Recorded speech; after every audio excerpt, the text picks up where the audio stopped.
स्वागत है आपका अपने चैनल एकलव्य स्टडी पॉइंट पे। और मेरा नाम है सचिन और आज की इस वीडियो में हम पढ़ने वाले हैं क्लास 12th की फिजिकल एजुकेशन और चैप्टर है जीव यांत्रिकी तथा खेलकूद।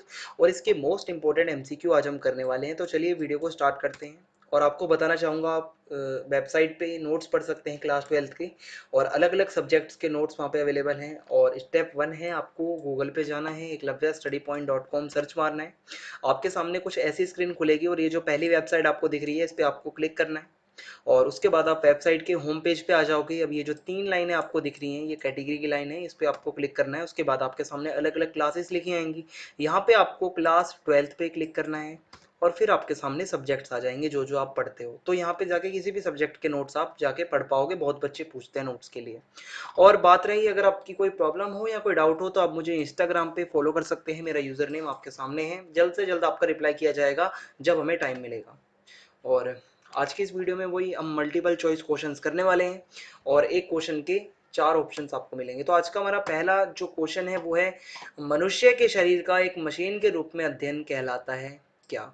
ठीक है, आपको बताना है क्या कहलाता है। ऑप्शन ए है जीव यांत्रिकी, ऑप्शन बी है वायुगतिकी है, ऑप्शन सी है प्रशिक्षण, और ऑप्शन डी है इनमें से कोई नहीं।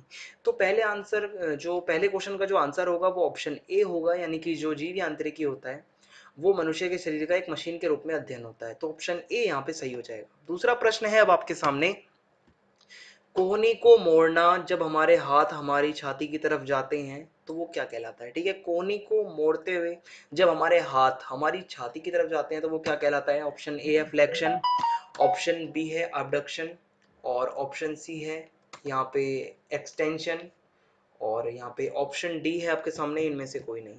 तो इसका जो सही आंसर होगा वो ऑप्शन ए होगा, यानी कि फ्लेक्शन। ठीक है, कोहनी को मोड़ना जब हमारे हाथ हमारी छाती की तरफ जाते हैं। अब तीसरा प्रश्न है अब आपके सामने, हाथ को बराबर से इस प्रकार से खोलना कि हाथ शरीर की मध्य रेखा से दूर जाए, ये क्या कहलाता है। तो ऑप्शन ए है फ्लेक्शन, ऑप्शन बी है अबडक्शन, ऑप्शन सी है एक्सटेंशन, और ऑप्शन डी है इनमें से कोई नहीं। तो तीसरे क्वेश्चन का जो सही आंसर होगा वो ऑप्शन बी होगा, यानी कि एबडक्शन। एबडक्शन का मतलब होता है कि हाथ को बराबर से इस प्रकार से खोलना कि हाथ शरीर की मध्य रेखा से दूर जाए। अब चौथा प्रश्न है आपके सामने, आगे की ओर मोड़े गए सीधे पैर को पीछे की ओर ले जाना किसका उदाहरण है। ठीक है, ऑप्शन ए है फ्लेक्शन का, या ऑप्शन बी है एबडक्शन का, ऑप्शन सी है एक्सटेंशन का, और ऑप्शन डी है इनमें से कोई नहीं। तो चौथे प्रश्न का सही आंसर ऑप्शन सी होगा, यानी कि एक्सटेंशन जो है वो आगे की ओर मोड़े गए सीधे पैर को पीछे की ओर ले जाने का एक उदाहरण होता है। पांचवा प्रश्न है अब आपके सामने, सिर को एक तरफ से दूसरी तरफ घुमाना किसका उदाहरण है। ऑप्शन ए है रोटेशन का, ऑप्शन बी है एबडक्शन का, ऑप्शन सी है एक्सटेंशन का, और ऑप्शन डी है इनमें से कोई नहीं। तो सिर को एक तरफ से दूसरी तरफ जब हम घुमाते हैं तो हम बेसिकली सर को रोटेट करते हैं। तो ऑप्शन ए यहाँ पे सही हो जाएगा कि रोटेशन का उदाहरण है। अब सिक्स्थ क्वेश्चन है आपके सामने, हाथ की उंगलियों को फैलाना और दोबारा पहले वाली स्थिति में लाना, यानी कि हमने हाथों की उंगलियां फैलाई, वापस से उसको हमने बंद कर दी, या हमने उसको जो वापस से उसी पोजीशन में ले आए जैसे पहले थी। तो ये क्या कहलाता है आपको बताना है। तो इसका ऑप्शन ए है रोटेशन, ऑप्शन बी है adduction, option C extension, option D है इनमें से कोई नहीं। तो इसका आंसर आप मुझे कमेंट बॉक्स में बताएंगे कि क्या हो सकता है। सातवां प्रश्न है अब आपके सामने, न्यूटन की गति के पहले नियम को क्या कहा जाता है।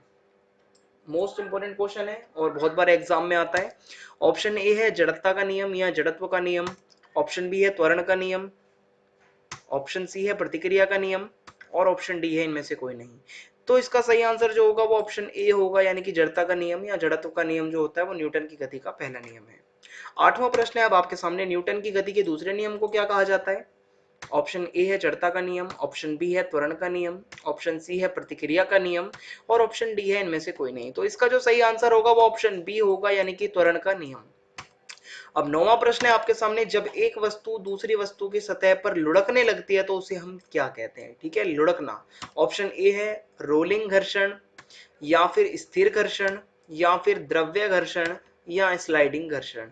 तो जब लुढ़कने लगती है तो उसको हम कहते हैं यहाँ पे रोलिंग घर्षण। तो ऑप्शन ए यहाँ पे सही हो जाएगा। 10वां प्रश्न है अब आपके सामने, एक स्थिर वस्तु तब तक स्थिर अवस्था में रहेगी जब तक उस पर कोई बाहरी बल ना लगाया जाए, ये कौन सा नियम है। ठीक है, ऑप्शन ए है जड़ता का नियम, ऑप्शन बी है प्रतिक्रिया का नियम, ऑप्शन सी है त्वरण का नियम, और ऑप्शन डी है इनमें से कोई नहीं।